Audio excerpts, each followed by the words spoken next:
When everything is normal it's a beautiful place. So something goes like this, అప్పుడు మనం ఆలోచిస్తాము కాదా అని. కానీ ఇంకోటి ఏంటంటే అన్నిటికన్నా ముఖ్యంగా వాళ్ళు హనీమూన్ చేసేవాళ్ళని, కొత్తగా పెళ్ళై వెళ్ళిన వాళ్ళని, తర్వాత ఈ సాఫ్ట్వేర్ ఎంప్లాయీస్ బాగా అలసిపోయి వేరే డిఫరెంట్ ప్రొఫెషన్స్ అలసిపోయి వెళ్ళిన వాళ్ళని, వయసులో పెద్ద ఉన్న వాళ్ళని, అంటే మొబిలిటీ తక్కువగా ఉన్న వాళ్ళని, వీళ్ళందరినీ టార్గెట్ చేసి వెళ్ళారు. కొంతమందిని ఎందుకు వదిలేశారు అంటే వాళ్ళు చెప్పారనమాట. అంటే నేను చెప్పకూడదు ఇక్కడ మళ్ళీ కొన్ని. ఒక మతాన్ని వాళ్ళు ఐడెంటిఫై చేసి ఆ మతాన్ని సంబంధించిన వ్యక్తుల్ని చంపడానికి వాళ్ళ ప్రథమ కర్తవ్యం. ఇది టెర్రరిస్టులది.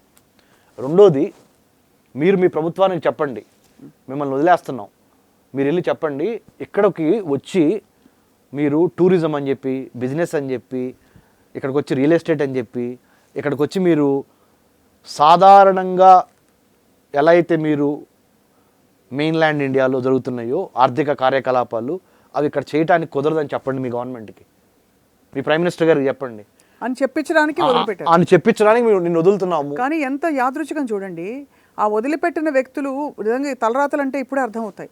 ఎందుకంటే వీళ్ళని వదిలిపెట్టి వాళ్ళని చంపారంటే ఆ వైసీ వరుస కూడా జరిగి ఉండొచ్చు కదా, వాళ్ళని వదిలిపెట్టి వీళ్ళని చంపి ఉండొచ్చు కదా. ఇంకొకటి చెప్పిన మేడం, వాళ్ళ అదృష్టాలు అనాలా, నక్షత్రాలు అనాలా, అంతే నిజంగా